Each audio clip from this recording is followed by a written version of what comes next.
오늘 저와 여러분들이 함께 나눌 말씀은 회막에서 봉사한 사람들, 레위인에 대한 이야기지요. 레위인의 가문 중에 그 레위의 그 자손들을 보면 고핫과 그 다음에 게르손과 무랄이라고 하는 아들들이 있었고, 그 고핫의 자손들 그리고 게르손의 자손들, 무랄이의 자손들을 이제 각기 30세부터 50세까지 회막에서 일할 사람들을 계수하는 걸 보게 되어집니다. 근데 오늘 본문의 말씀에 종족이 나오고 가문이 나오니까 이게 왠지 조금 좀 이렇게 해석하기가 좀 쉽지 않은 부분이 있는데, 여기서 종족은 씨족을 얘기합니다. 다시 말해 친족을 이야기하죠.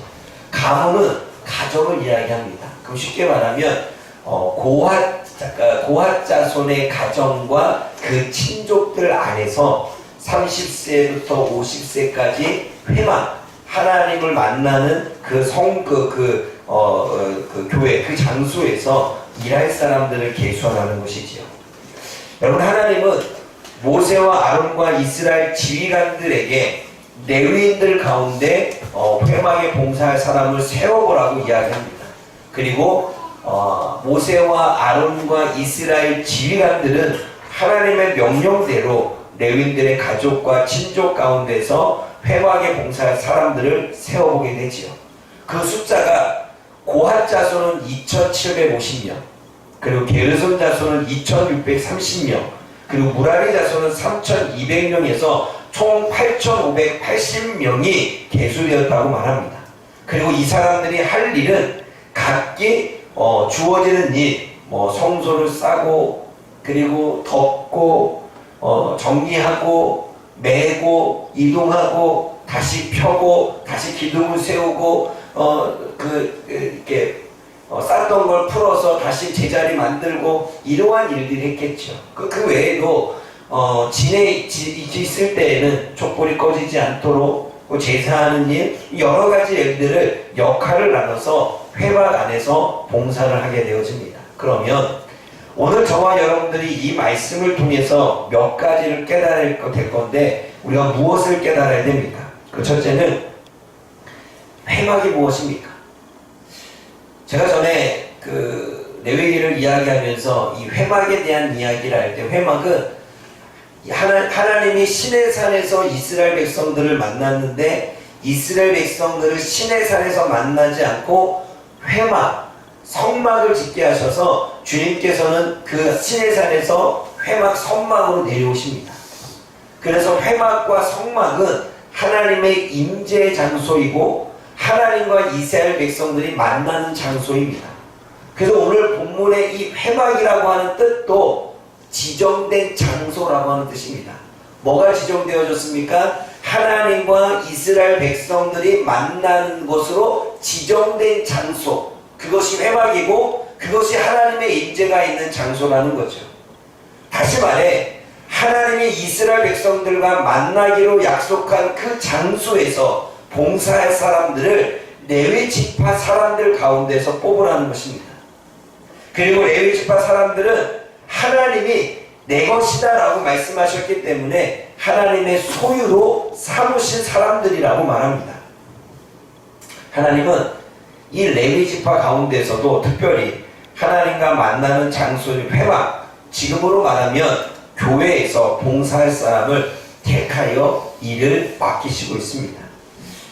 여러분, 오늘 본문을 보게 되면 몇 절입니까? 37절을 보면 한번 읽어볼까요? 시작. 이는 모세와 아론이 여호와께서 모세에게 명령하신 대로 회막에서 종사하는 거하신의 모든 종족 중 계수된 자이니라. 하나님이 명령한 대로 했습니다. 41절 읽어볼까요? 시작. 이는 모세와 아론이 여호와의 명령대로 회막에서 종사하는 게르손 자손의 모든 종족 중 계수된 자이니라. 45절 읽어봅니다. 시작. 이는 모세와 아론이 여호와께서 모세에게 명령하신 대로 무라리 자손들의 종족 중 계수된 자이니라. 그러면서 결론을 이야기하길 49절에 여호와께서 모세에게 명령하신 대로 그들이 계수되었다라고 말합니다. 오늘 본문에서는 고핫 자손도 게르손 자손도 무라리 자손도 숫자를 셀 때에 모세가 하나님의 명령에 따라서 셌다고 이야기합니다. 그리고 하나님의 명령에 따라서 그들에게 할 일을 맡기게 되는 거죠. 사랑하는 여러분, 교회 안에서 봉사하는 일은 하나님의 명령입니다. 에베소 4장 11절과 12절에 이러한 말씀이 있습니다. 그가 혹은 사도로 혹은 선지자로 혹은 복음 전하는 자로 혹은 목사와 교사로 주셨으니 이는 성도를 온전케 하며 봉사의 일을 하게 하며 그리스도의 몸을 세우려 하십니다 라고 이야기합니다. 이 말씀을 조금 더 풀어서 말하면 하나님의 교회 안에 사도를 세우고 선지자를 세우고 복음 전하는 자를 세우고 목사와 교사를 세우신 이유는 성도를 가르쳐서 온전케 해서 그들로 하여금 봉사의 일을 하게 해서 그리스도의 몸을 세우기 위함이라고 이야기합니다. 성도를 온전히 세우는 이유가 봉사를 하기 위함이라고 말씀합니다. 봉사는 하나님의 명령입니다. 하나님과 만남의 장소로 정하신 회막, 교회 안에서의 봉사는 하나님이 명령하신 것입니다. 하나님이 자신을 위해서, 하나님의 나라를 위해서, 그리고 하나님의 교회를 위해서 하나님은 성도를 세우셔서 봉사의 일을 감당하게 하십니다.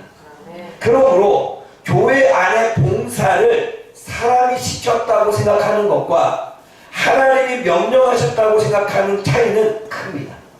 만약 사람이 교회 안에서 봉사를 하면서 성경적으로 우리가 바르게 이 봉사의 개념을 우리가 생각해야 되는데, 봉사는 사람이 시킨 것이 아니라 하나님이 명령하신 것입니다. 하나님께서는 하나님을 섬기기 위해서, 봉사하기 위해서 이스라엘 백성들을 출애굽에서 건져냈습니다. 애굽에서 건져내셨지요.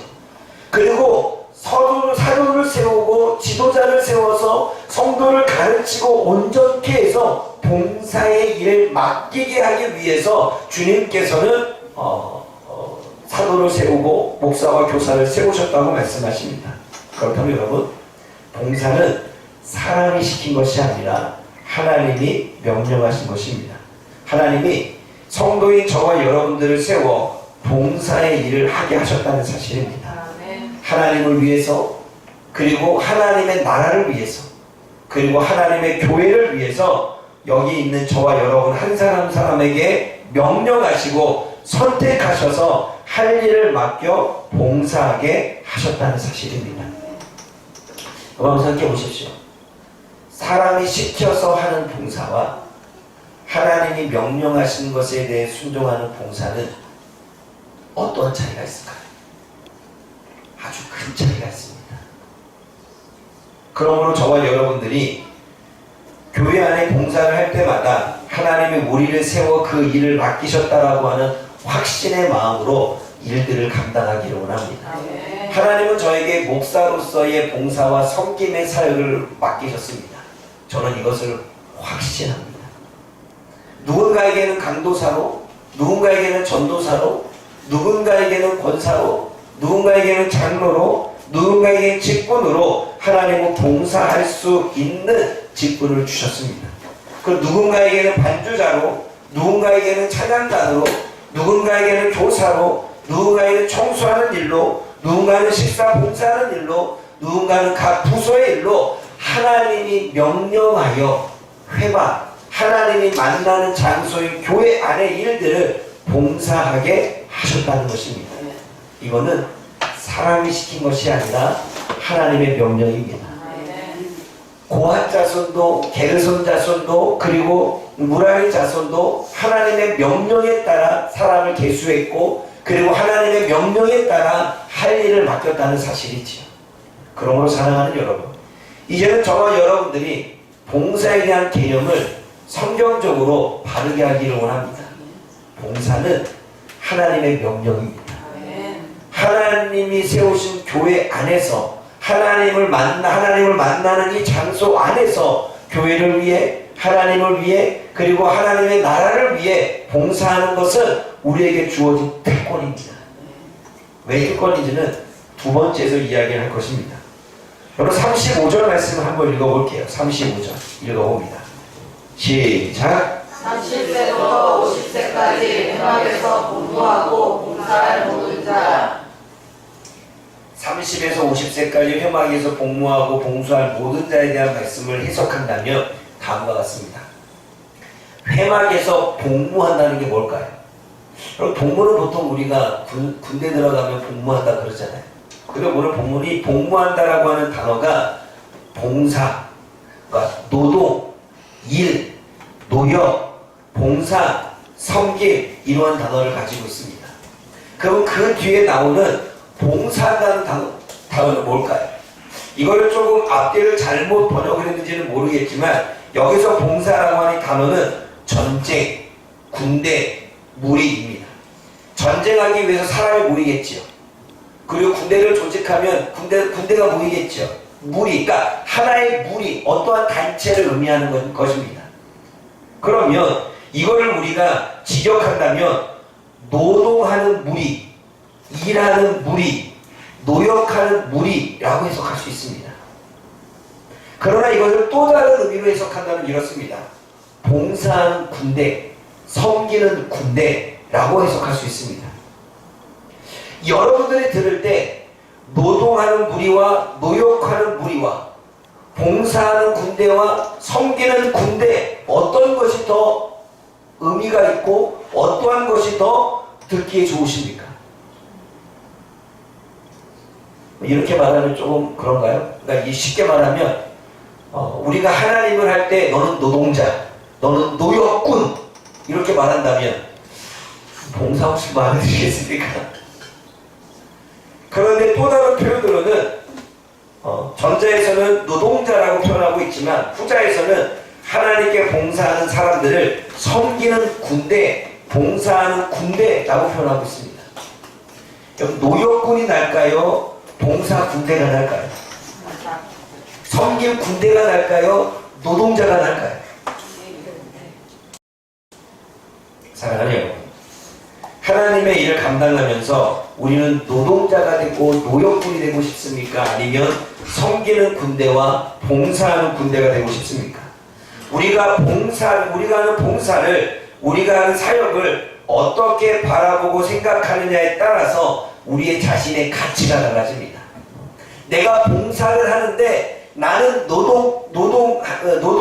노동자, 나는 노역군으로 생각하고 봉사를 한다면 그 사람의 가치는 노동자밖에 되지 않습니다.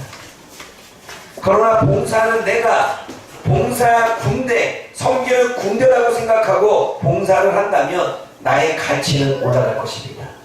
하나님의 군대로서, 하나님을 섬기는 자로서 나는 하나님의 군대로서 이 섬김을 감당하고 있다는 것이 되겠지요.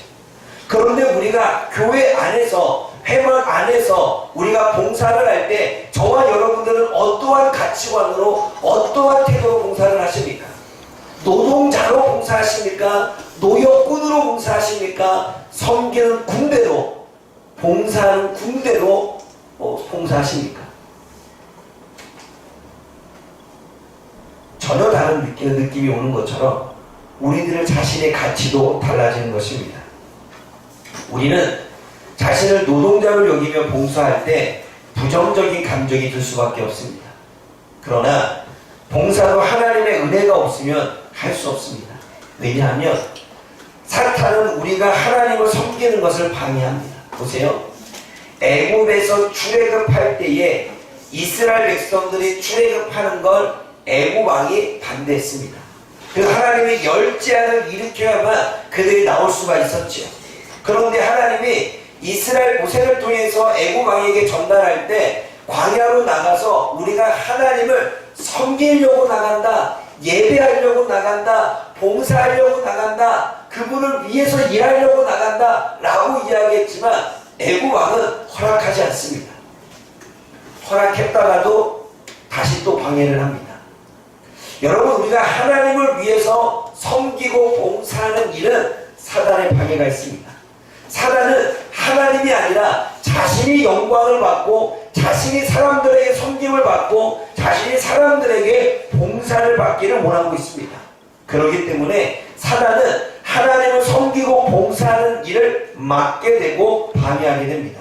그러기에 봉사하는 것도 영적 전쟁입니다. 봉사할 마음을 주시는 것이 은혜입니다. 봉사하면 기쁨을 주시는 것이 은혜입니다. 그리고 봉사를 하면 힘들고 지치지만 그 가운데서 감사하는 마음이 생기는 것이 은혜입니다. 여러분, 또 우리가 봉사는 내 의지라고 생각합니다. 봉사하는 것이 내 의지로 한다고 생각해요. 그러나 여러분, 봉사는 영적인 전쟁입니다. 봉사하는 마음을 주신 자만이, 봉사하는 마음이 봉사하는 사람에게 하나님이 마음을 주신 자만이 할 수 있습니다. 봉사해야 되겠다라고 하는 마음을 주시지 않았으면 절대로 봉사할 수 없습니다. 그러므로 봉사하는 것도 하나님의 은혜입니다. 또 영적인 전쟁에서 이긴 자만이, 사단의 방해 가운데서 승리한 자만이 봉사할 수 있습니다. 오늘은 힘이 들고, 오늘은 지치고, 오늘은 하기 싫고, 오늘은 힘들고, 이 생각에서 내 자신이 싸워서 승리했을 때만이 나와서 봉사할 수 있지요. 그러므로 봉사는 영적인 전쟁입니다. 그래서 봉사하려고 하는 마음을 주신 것도 은혜이고, 영적인 사단의 방해에서 싸워 승리한 것도 은혜입니다. 이긴 자만이 봉사 군대로, 섬긴 군대로 하나님께 쓰임받을 수 있는 것입니다. 그러므로 사랑하는 여러분, 이제부터 저와 여러분들은 봉사의 이 가치관을 바꿔야 됩니다. 봉사에 대한 가치관을 바꿀 때 우리는 봉사하는 우리 자신이 노동자가 아니고 노역군이 아니라 봉사 군대이며 섬긴 군대로 가치 있는 존재가 되는 것입니다. 또한 봉사는 모든 사람이 할 수 있는 것이 아닙니다. 절대로 봉사는 모든 사람이 할 수 있는 것이 아닙니다. 하나님의 부르심을 받은 자만이, 그리고 사탄의 방해에서 영적인 전쟁에서 승리한 자만이, 요한계시록의 말씀처럼 이기는 자만이 누리는 특권입니다. 그러므로 여러분, 봉사하는 것이 얼마나 가치 있고 봉사하는 것이 얼마나 큰 은혜인지를 저와 여러분들이 깨달아야 됩니다. 근데 봉사를 하면 건강해지고, 봉사를 하면 기도 응답이 더 빨리 오고, 봉사를 하면 막혔던 문제들이 해결되어지고, 봉사를 하면 하나님이 우리들에게 주신 은혜들이 있습니다. 그러기에 봉사를 하는 것은 우리들에게 축복입니다. 그러면 여러분들이 봉사를 하고 있다면 여러분들은 하나님 앞에 축복받은 사람들입니다. 여러분들은 노동자와 노동꾼이 아니라 봉사의 군대이고 섬김의 군대입니다. 그리고 여러분들은 이겼기 때문에, 승리했기 때문에 사단의 방해에도 불구하고, 사단의 어떠한 그 싸움에도 불구하고 이긴 자만이 누릴 수 있는 특권을 저와 여러분들이 누리는 것입니다. 또 한 가지, 여러분, 봉사는 명령이라고 이야기했습니다. 여러분, 우리가 늘 하는 이야기가 뭐예요? 하나님의 명령에 순종하기를 원합니다 그랬죠. 그러면 우리는 봉사를 한다면 하나님의 명령에 순종한 자가 되는 것입니다. 그러므로 사랑하는 여러분, 봉사의 의미를 새롭게 깨달아서 가치 있는 봉사, 내 자신을 스스로 높이는 봉사, 그리고 순종하는 봉사자가 되어지기를 주님의 이름으로 부탁을 드립니다. 그러므로 저와 여러분들이 하는 이 봉사의 일이 하나님 편에서는 얼마나 가치 있고 얼마나 의미 있고 그러한 자만이 얼마나 특권을 누리고 있는가를 저와 여러분들이 성경 안에서 바른 가치관을 받아 이 봉사의 의미를 다르게 해석하고 다르게 받아들임으로 하나님 앞에 영광을 올려드릴 수 있는 저와 여러분들 되어지기를 주님의 이름으로 부탁을 드립니다.